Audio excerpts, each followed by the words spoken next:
The American Civil War. 4 brutal years of bloodshed, brother fighting brother, and a nation tearing itself apart. More than 600,000 lives were lost. Cities burned, fields turned red, and the very future of the United States hung in the balance. But here's the question that has fascinated historians, soldiers, and ordinary people for over 160 years. Why did the South lose? The Confederacy began the war with brilliant generals, a fierce fighting spirit, and the advantage of defending their own land. For a time, it even looked like they might win independence. Yet in the end, they collapsed in ruins, while the Union marched on to victory. What went wrong? Why did a rebellion so determined, so passionate, and so often victorious on the battlefield ultimately crumble? To understand why the South lost, we need to travel back to 1861. The United States was already divided for decades. It's not just over slavery, but over 2 very different ways of life. The industrial North had factories, railroads, cities, and a booming immigrant population. The agrarian South had vast plantations worked by enslaved people, exporting cotton to Britain and France. Politically, the 2 regions clashed constantly, until Abraham Lincoln's election in 1860 pushed 11 southern states to secede, forming the Confederate States of America. At first, many people in the North didn't even believe the war would last more than a few months.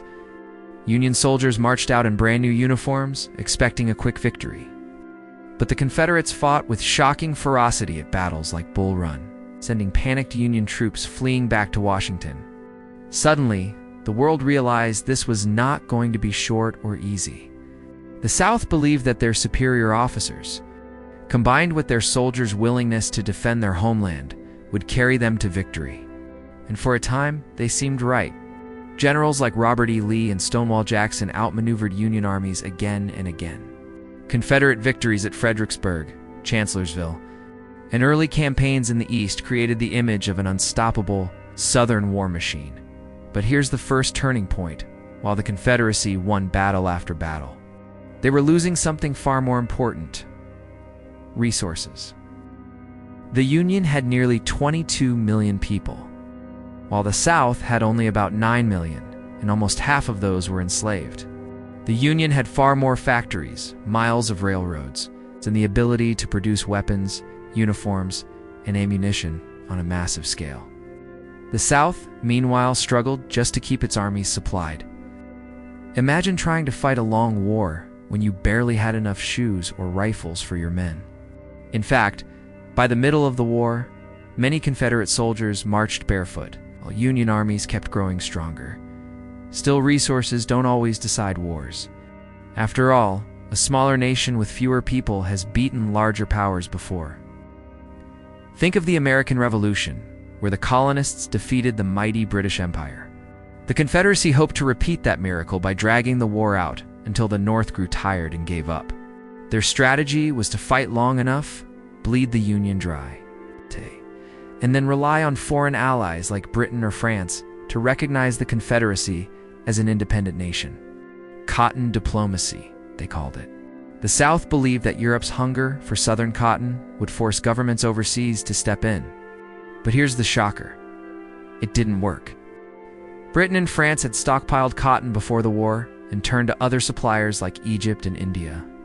And when Abraham Lincoln issued the Emancipation Proclamation in 1863, turning the war into a fight against slavery, European governments who had already outlawed slavery themselves couldn't afford to support a nation fighting to preserve it. The South waited for help that never came. While diplomacy failed, another problem grew at home: leadership. Jefferson Davis, the Confederate president, was intelligent and experienced, but he lacked the charisma and political skill to unite his divided nation. State governors often resisted his authority, clinging to states' rights even in the middle of a desperate war. While Abraham Lincoln became a master of rallying public opinion, balancing rival generals and giving stirring speeches that inspired hope, Davis became bogged down in arguments, stubborn decisions, and a limited vision. This contrast in leadership mattered. A divided government cannot fight with the same efficiency as a united one. Then came the turning points on the battlefield. For 2 years, Robert E. Lee seemed unstoppable in the East, even invading Northern Territory. In 1863, he launched his boldest move yet, an invasion of Pennsylvania that ended at the small town of Gettysburg. For 3 days, Union and Confederate forces clashed in one of the bloodiest battles of the war. On July 3rd, Lee ordered Pickett's charge, sending thousands of Confederate soldiers across open fields under heavy fire. It was a disaster. The Confederates were slaughtered, and Lee's army was forced to retreat. Gettysburg didn't end the war, but it broke the momentum of Confederate victories. From that point forward, the South never regained the initiative. At the same time, another major blow was falling in the West. The Union, under General Ulysses S. Grant, captured the Mississippi River city of Vicksburg, splitting the Confederacy in two. Suddenly, the South was cut off from its western territories like Texas and Arkansas. Union gunboats now controlled the Mississippi, strangling Confederate supply lines. This was part of the Union's larger strategy, known as the Anaconda Plan, which aimed to squeeze the South economically and militarily until it collapsed. Slowly, painfully, the strategy worked. But perhaps the greatest factor in why the South lost wasn't military at all, it was economic collapse. The Confederate government printed enormous amounts of paper money to fund the war, leading to runaway inflation. Prices skyrocketed. A pair of shoes that cost a few dollars before the war could now cost hundreds. Families went hungry, riots broke out in cities, and morale plummeted. Soldiers deserted the army because their families were starving at home. Meanwhile, Union factories kept humming, railroads kept running, and farms kept producing food. Even as Northern soldiers died in staggering numbers, machinery of war in the Union never stopped. Another crucial element was manpower. The South relied heavily on enslaved labor to support its economy and war effort. But as Union armies advanced into Southern territory, enslaved people escaped in massive numbers, weakening the Confederate workforce while strengthening the Union cause. By the end of the war, nearly 200,000 African Americans had joined the Union Army and Navy, giving the North a fresh surge of manpower and morale. This was more than just soldiers, it was a powerful symbol. The very people the Confederacy fought to keep. Enslaved became warriors fighting for freedom as the war dragged on into 1864. Abraham Lincoln found the general he had been searching for, Ulysses S. Grant. Unlike earlier Union commanders who hesitated and retreated, Grant pressed forward relentlessly.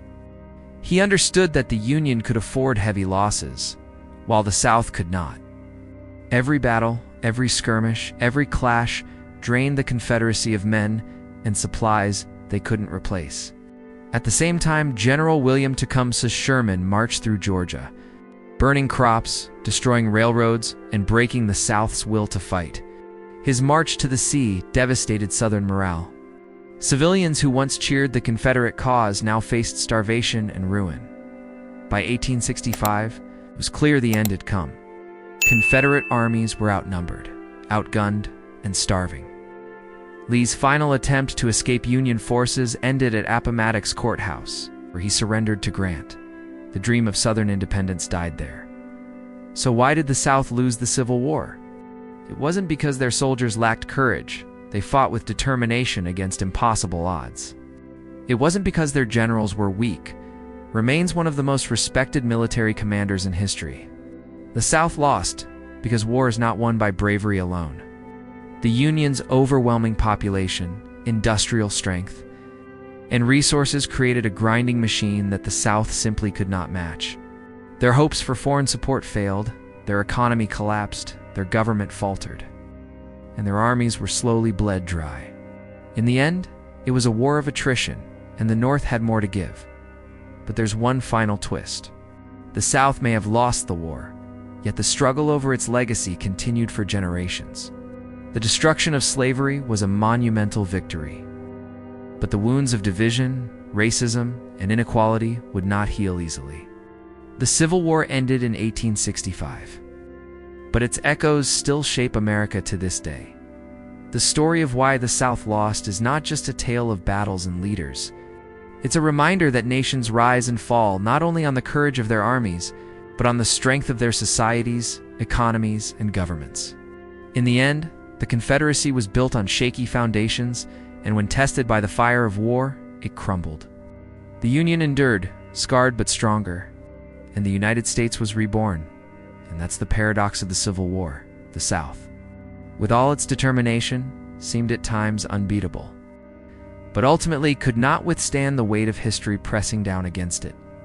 The North fought for unity, the South fought for independence, but in the end, only one vision of America survived.